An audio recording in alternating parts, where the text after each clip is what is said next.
प्रिय भक्तों, आज दूसरे नवरात्र के पावन दिवस पर हम आपको माँ भगवती दुर्गा के दूसरे स्वरूप माँ ब्रह्मचारिणी का एक ऐसा चमत्कारी और सिद्ध मंत्र बताने वाले हैं जिसके जाप या श्रवण से आप हमेशा के लिए विजय रथ पर सवार हो जाएंगे।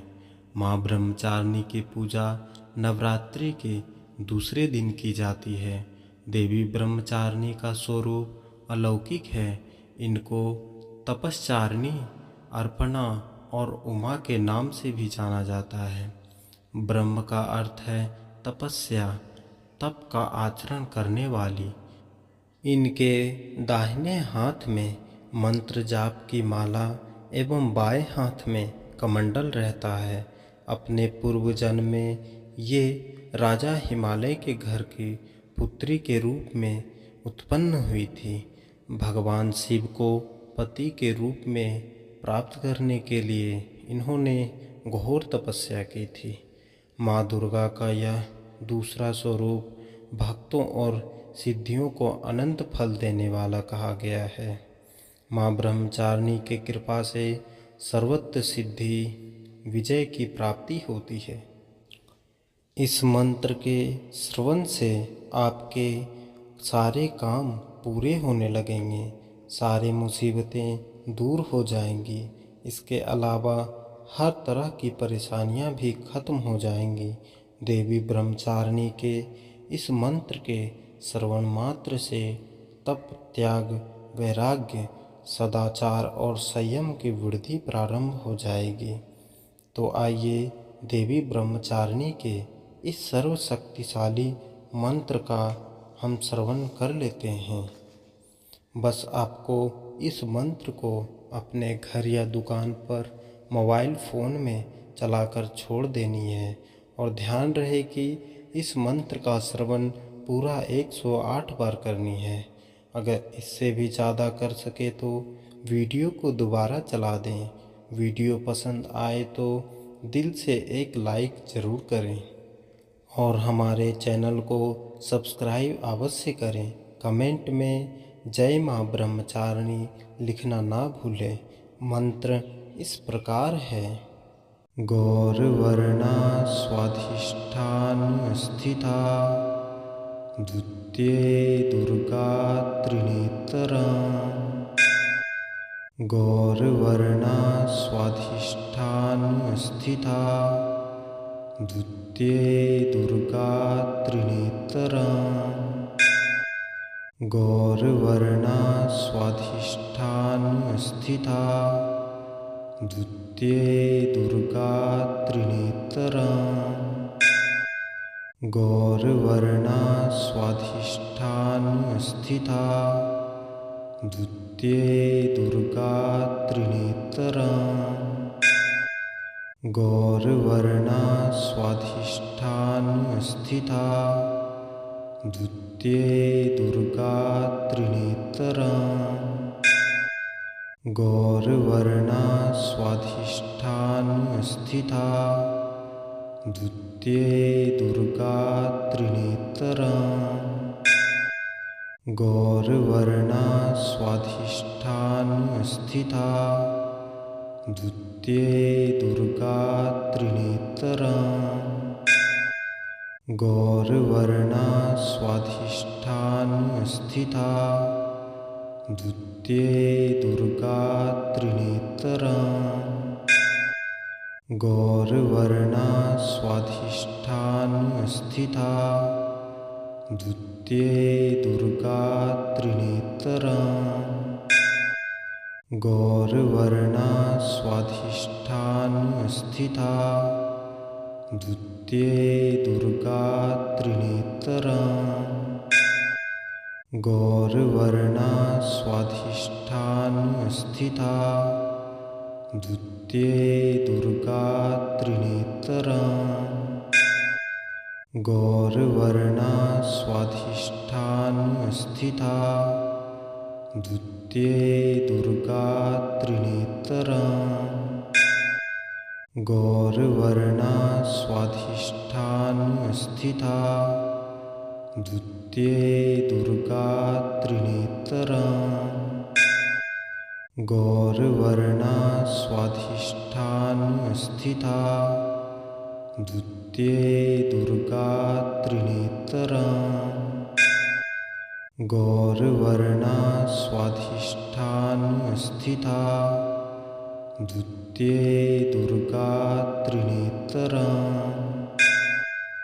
गौरवर्णा स्वाधिष्ठानस्थिता द्वितीये दुर्गा त्रिनेत्रा गौरवर्णा स्वाधिष्ठानस्थिता द्वितीये दुर्गा त्रिनेत्रा गौरवर्णा स्वाधिष्ठानस्थिता द्वितीये दुर्गा त्रिनेत्रा गौरवर्णा स्वाधिष्ठानस्थिता द्वितीये दुर्गा त्रिनेत्रा गौरवर्णा स्वाधिष्ठानस्थिता द्वितीये दुर्गा त्रिनेत्रा गौरवर्णा स्वाधिष्ठानस्थिता द्वितीये दुर्गा त्रिनेत्रा गौरवर्णा स्वाधिष्ठानस्थिता द्वितीये दुर्गा त्रिनेत्रा गौरवर्णा स्वाधिष्ठानस्थिता द्वितीये दुर्गा त्रिनेत्रा गौरवर्णा स्वाधिष्ठानस्थिता द्वितीये दुर्गा त्रिनेत्रा गौरवर्णा स्वाधिष्ठानस्थिता द्वितीये दुर्गा त्रिनेत्रा गौरवर्णा स्वाधिष्ठानस्थिता द्वितीये दुर्गा त्रिनेत्रा गौरवर्णा स्वाधिष्ठानस्थिता द्वितीये दुर्गा त्रिनेत्रा गौरवर्णा स्वाधिष्ठानस्थिता द्वितीये दुर्गा त्रिनेत्रा गौरवर्णा स्वाधिष्ठानस्थिता द्वितीये दुर्गा त्रिनेत्रा गौरवर्णा स्वाधिष्ठानस्थिता द्वितीये दुर्गा त्रिनेत्रा गौरवर्णा स्वाधिष्ठानस्थिता द्वितीये दुर्गा त्रिनेत्रा गौरवर्णा स्वाधिष्ठानस्थिता द्वितीये दुर्गा त्रिनेत्रा गौरवर्णा स्वाधिष्ठानस्थिता द्वितीये दुर्गा त्रिनेत्रा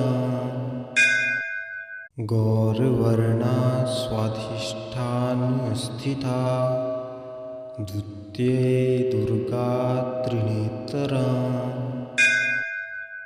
गौरवर्णा स्वाधिष्ठानस्थिता द्वितीये दुर्गा त्रिनेत्रा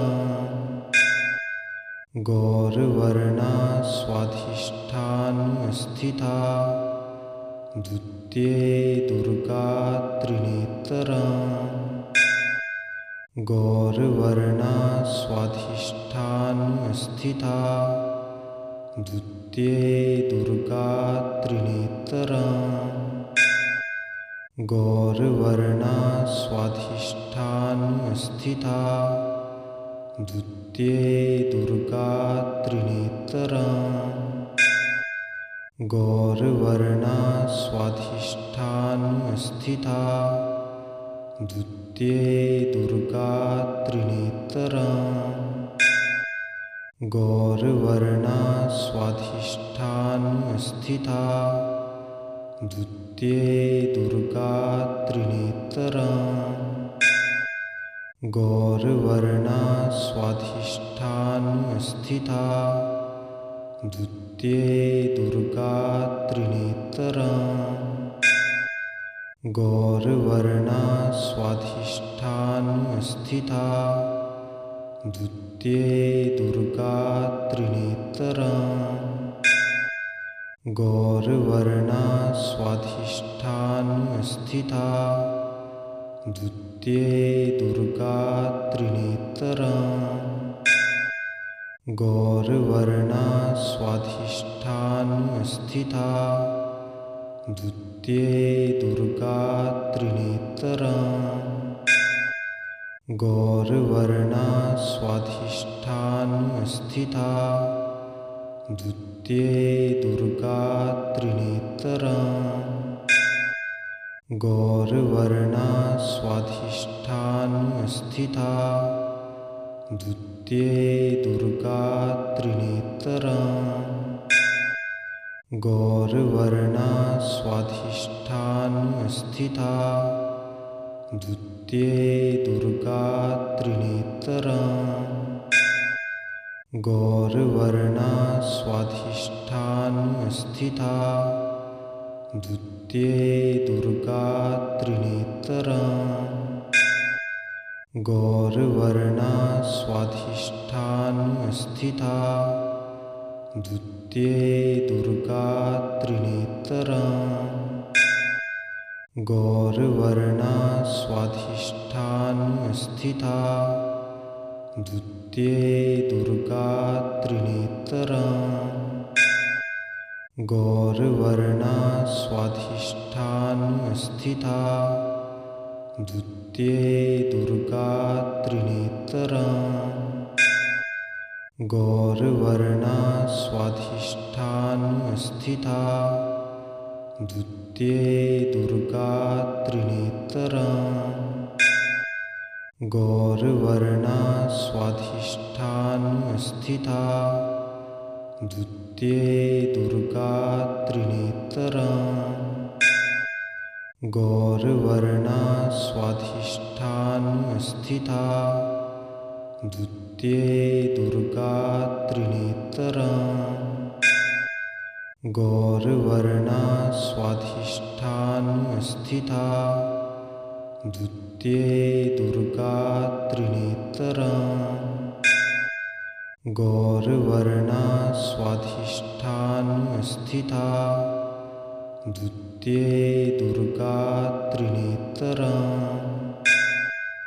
गौरवर्णा स्वाधिष्ठानस्थिता द्वितीये दुर्गा त्रिनेत्रा गौरवर्णा स्वाधिष्ठानस्थिता द्वितीये दुर्गा त्रिनेत्रा गौरवर्णा स्वाधिष्ठानस्थिता द्वितीये दुर्गा त्रिनेत्रा गौरवर्णा स्वाधिष्ठानस्थिता द्वितीये दुर्गा त्रिनेत्रा गौरवर्णा स्वाधिष्ठानस्थिता द्वितीये दुर्गा त्रिनेत्रा गौरवर्णा स्वाधिष्ठानस्थिता द्वितीये दुर्गा त्रिनेत्रा गौरवर्णा स्वाधिष्ठानस्थिता द्वितीये दुर्गा त्रिनेत्रा गौरवर्णा स्वाधिष्ठानस्थिता द्वितीये दुर्गा त्रिनेत्रा गौरवर्णा स्वाधिष्ठानस्थिता द्वितीये दुर्गा त्रिनेत्रा गौरवर्णा स्वाधिष्ठानस्थिता द्वितीये द्वितीये दुर्गा त्रिनेत्रा गौरवर्णा स्वाधिष्ठानस्थिता द्वितीये दुर्गा त्रिनेत्रा गौरवर्णा स्वाधिष्ठानस्थिता द्वितीये दुर्गा त्रिनेत्रा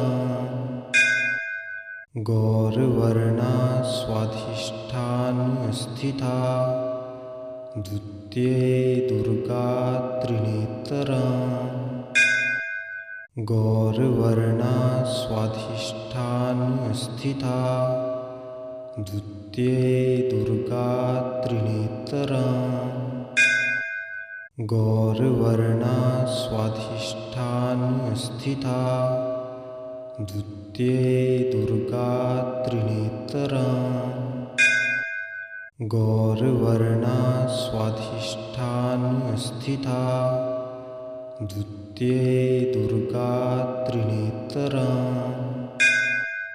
गौरवर्णा स्वाधिष्ठानस्थिता द्वितीये दुर्गा त्रिनेत्रा गौरवर्णा स्वाधिष्ठानस्थिता द्वितीये दुर्गा त्रिनेत्रा गौरवर्णा स्वाधिष्ठानस्थिता द्वितीये दुर्गा त्रिनेत्रा गौरवर्णा स्वाधिष्ठानस्थिता द्वितीये दुर्गा त्रिनेत्रा गौरवर्णा स्वाधिष्ठानस्थिता द्वितीये दुर्गा त्रिनेत्रा गौरवर्णा स्वाधिष्ठानस्थिता द्वितीये दुर्गा त्रिनेत्रा गौरवर्णा स्वाधिष्ठानस्थिता द्वितीये दुर्गा त्रिनेत्रा गौरवर्णा स्वाधिष्ठानस्थिता द्वितीये दुर्गा त्रिनेत्रा गौरवर्णा स्वाधिष्ठानस्थिता द्वितीये दुर्गा त्रिनेत्रा गौरवर्णा स्वाधिष्ठानस्थिता द्वितीये दुर्गा त्रिनेत्रा गौरवर्णा स्वाधिष्ठानस्थिता द्वितीये दुर्गा त्रिनेत्रा गौरवर्णा स्वाधिष्ठानस्थिता द्वितीये दुर्गा त्रिनेत्रा गौरवर्णा स्वाधिष्ठानस्थिता द्वितीये दुर्गा त्रिनेत्रा गौरवर्णा स्वाधिष्ठानस्थिता द्वितीये दुर्गा त्रिनेत्रा गौरवर्णा स्वाधिष्ठानस्थिता द्वितीये दुर्गा त्रिनेत्रा गौरवर्णा स्वाधिष्ठानस्थिता द्वितीये दुर्गा त्रिनेत्रा गौरवर्णा स्वाधिष्ठानस्थिता द्वितीये दुर्गा त्रिनेत्रा गौरवर्णा स्वाधिष्ठानस्थिता द्वितीये दुर्गा त्रिनेत्रा गौरवर्णा स्वाधिष्ठानस्थिता द्वितीये दुर्गा त्रिनेत्रा गौरवर्णा स्वाधिष्ठानस्थिता द्वितीये दुर्गा त्रिनेत्रा गौरवर्णा स्वाधिष्ठानस्थिता द्वितीये दुर्गा त्रिनेत्रा गौरवर्णा स्वाधिष्ठानस्थिता द्वितीये दुर्गा त्रिनेत्रा गौरवर्णा स्वाधिष्ठानस्थिता द्वितीये दुर्गा त्रिनेत्रा गौरवर्णा स्वाधिष्ठानस्थिता द्वितीये दुर्गा त्रिनेत्रा गौरवर्णा स्वाधिष्ठानस्थिता द्वितीये दुर्गा त्रिनेत्रा गौरवर्णा स्वाधिष्ठानस्थिता द्वितीये दुर्गा त्रिनेत्रा गौरवर्णा स्वाधिष्ठानस्थिता द्वितीये दुर्गा त्रिनेत्रा गौरवर्णा स्वाधिष्ठानस्थिता द्वितीये दुर्गा त्रिनेत्रा गौरवर्णा स्वाधिष्ठानस्थिता द्वितीये दुर्गा त्रिनेत्रा गौरवर्णा स्वाधिष्ठानस्थिता द्वितीये दुर्गा त्रिनेत्रा गौरवर्णा स्वाधिष्ठानस्थिता द्वितीये दुर्गा त्रिनेत्रा गौरवर्णा स्वाधिष्ठानस्थिता द्वितीये दुर्गा त्रिनेत्रा गौरवर्णा स्वाधिष्ठानस्थिता द्वितीये दुर्गा त्रिनेत्रा गौरवर्णा स्वाधिष्ठानस्थिता द्वितीये दुर्गा त्रिनेत्रा गौरवर्णा स्वाधिष्ठानस्थिता द्वितीये दुर्गा त्रिनेत्रा गौरवर्णा स्वाधिष्ठानस्थिता द्वितीये दुर्गा त्रिनेत्रा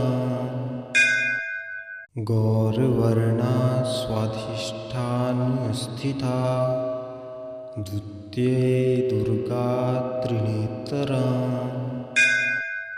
गौरवर्णा स्वाधिष्ठानस्थिता द्वितीये दुर्गा त्रिनेत्रा गौरवर्णा स्वाधिष्ठानस्थिता द्वितीये दुर्गा त्रिनेत्रा गौरवर्णा स्वाधिष्ठानस्थिता द्वितीये दुर्गा त्रिनेत्रा गौरवर्णा स्वाधिष्ठानस्थिता द्वितीये दुर्गा त्रिनेत्रा गौरवर्णा स्वाधिष्ठानस्थिता द्वितीये दुर्गा त्रिनेत्रा गौरवर्णा स्वाधिष्ठानस्थिता द्वितीये दुर्गा त्रिनेत्रा गौरवर्णा स्वाधिष्ठानस्थिता द्वितीये दुर्गा त्रिनेत्रा गौरवर्णा स्वाधिष्ठानस्थिता द्वितीये दुर्गा त्रिनेत्रा गौरवर्णा स्वाधिष्ठानस्थिता द्वितीये दुर्गा त्रिनेत्रा गौरवर्णा स्वाधिष्ठानस्थिता द्वितीये द्वितीये दुर्गा त्रिनेत्रा गौरवर्णा स्वाधिष्ठानस्थिता द्वितीये दुर्गा त्रिनेत्रा गौरवर्णा स्वाधिष्ठानस्थिता द्वितीये दुर्गा त्रिनेत्रा गौरवर्णा स्वाधिष्ठानस्थिता द्वितीये दुर्गा त्रिनेत्रा गौरवर्णा स्वाधिष्ठानस्थिता द्वितीये दुर्गा त्रिनेत्रा गौरवर्णा स्वाधिष्ठानस्थिता द्वितीये दुर्गा त्रिनेत्रा गौरवर्णा स्वाधिष्ठानस्थिता द्वितीये दुर्गा त्रिनेत्रा गौरवर्णा स्वाधिष्ठानस्थिता द्वितीये दुर्गा त्रिनेत्रा गौरवर्णा स्वाधिष्ठानस्थिता द्वितीये दुर्गा त्रिनेत्रा गौरवर्णा स्वाधिष्ठानस्थिता द्वितीये दुर्गा त्रिनेत्रा गौरवर्णा स्वाधिष्ठानस्थिता द्वितीये दुर्गा त्रिनेत्रा गौरवर्णा स्वाधिष्ठानस्थिता द्वितीये दुर्गा त्रिनेत्रा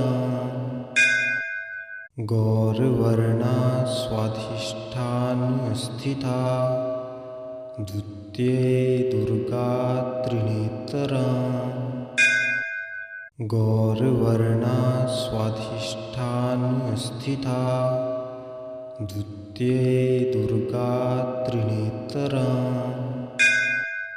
गौरवर्णा स्वाधिष्ठानस्थिता द्वितीये दुर्गा त्रिनेत्रा